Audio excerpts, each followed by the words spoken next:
The story of Oleg Gordievsky is often told as a spy thriller, but the framing misses something essential. This was not a man driven by adrenaline or adventure.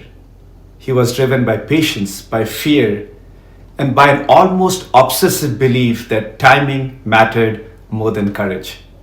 He did not want to defect impulsively. He wanted to defect when it counted the most. Gordievsky was born into the Soviet system. His father worked for the security services. And from childhood, he learned the central rule of survival in the USSR, which was never draw attention to yourself. Loyalty was not something you debated. It was something you performed. When he joined the KGB, it felt like an extension of his upbringing, not a dramatic life choice. The organization prized discipline, secrecy, and emotional restraint. And guess what? Gordievsky was good at all three.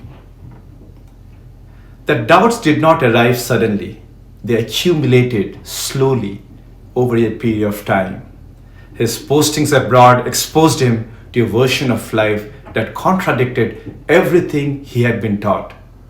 When he was posted in Denmark, he saw people criticize their government openly, without fear. He saw newspapers publish dissent without punishment.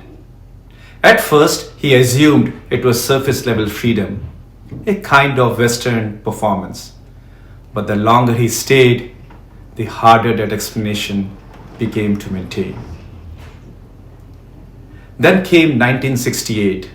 Soviet tanks rolled into Prague and crushed the Prague Spring. For Gordievsky, this was not an abstract geopolitical event. It was a moral shock. The state he served had used overwhelming force against people who wanted reform, not revolution. He realized that the system he worked for did not fear enemies abroad nearly as much as it feared its own citizens. From that moment on, he continued serving the KGB outwardly, but inward, something had broken completely for him. British intelligence did not recruit Gordievsky with pressure or threats. They watched him.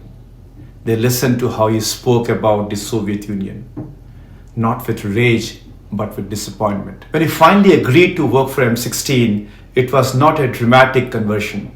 It was a quiet decision rooted in conscience. He believed the Soviet system was dangerous, unstable, and built on systematic deception.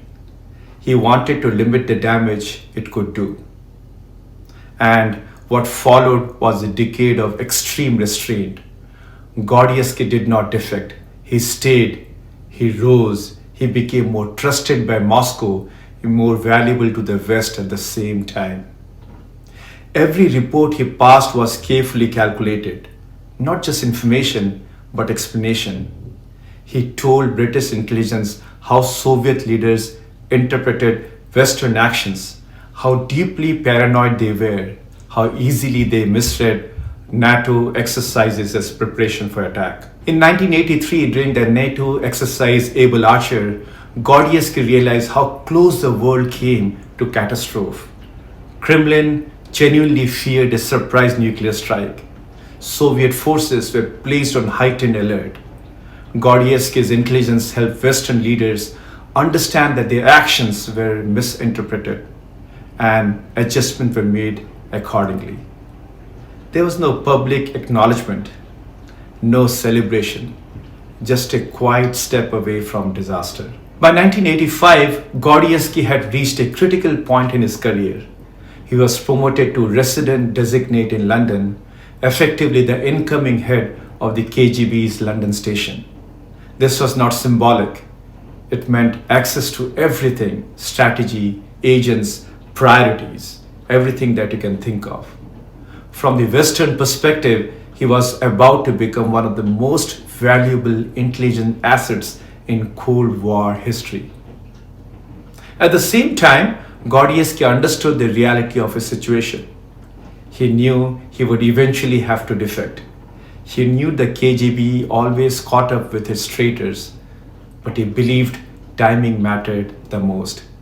If he defected too early, the intelligence stream would end. If he waited and survived, the value of what he could pass on would multiply.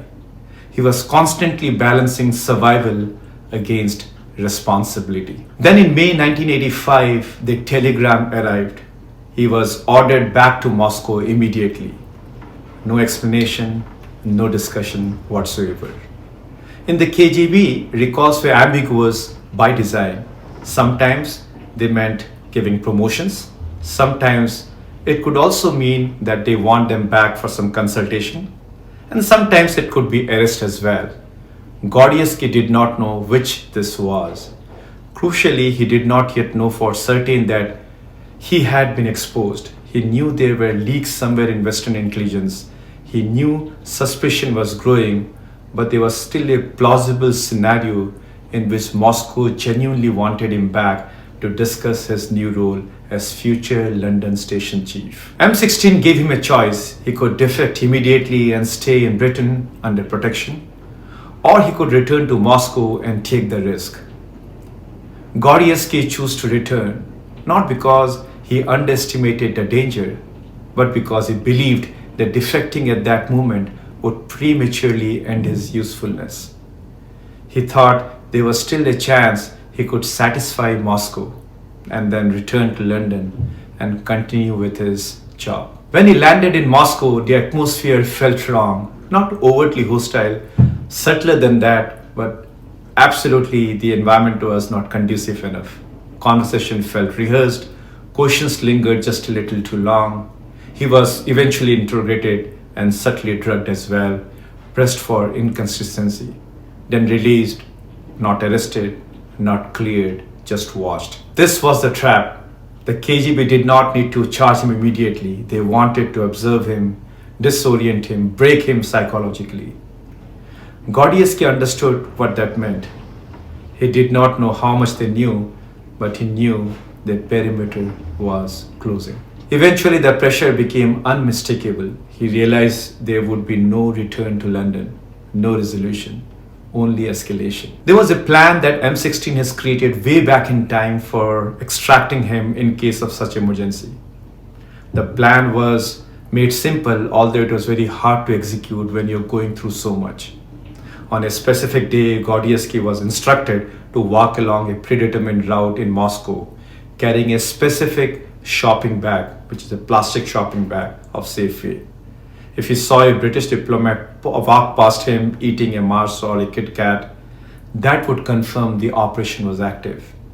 If he did not see the signal, he was to go home and accept that the opportunity had passed. As the situation was becoming tougher by the day, Gordievsky knew that he didn't have much time in his hand. So he triggered the plan. He knew it was a very difficult plan to execute, but he still tried. He first went past the designated area carrying a plastic bag of Safeway. Fortunately, M16 lived by his promise, and the British diplomat was waiting there with a bar of Mars, and then the entire plan was triggered. On the following day, he executed the plan. He escaped the surveillance by running across the park, catching a train, and then a bus to a designated area. He was smuggled in the trunk of a diplomatic car. The space was suffocating. He could not move. He could barely breathe. Every stop felt final. But then he passed through that. At the Finnish border, guards inspected the car. They walked around it. They paused. Boots stopped. Inches from Gordievsky's lay hidden. Then, without explanation, they waved the car through. When he emerged in Finland, Gordievsky did not feel triumph. He felt exhausted. He had not escaped because of brilliance or luck alone, but because he had endured long enough for the timing to matter the most. The Soviet Union later sentenced him to death in absentia. His family were trapped for years before they were finally allowed to leave.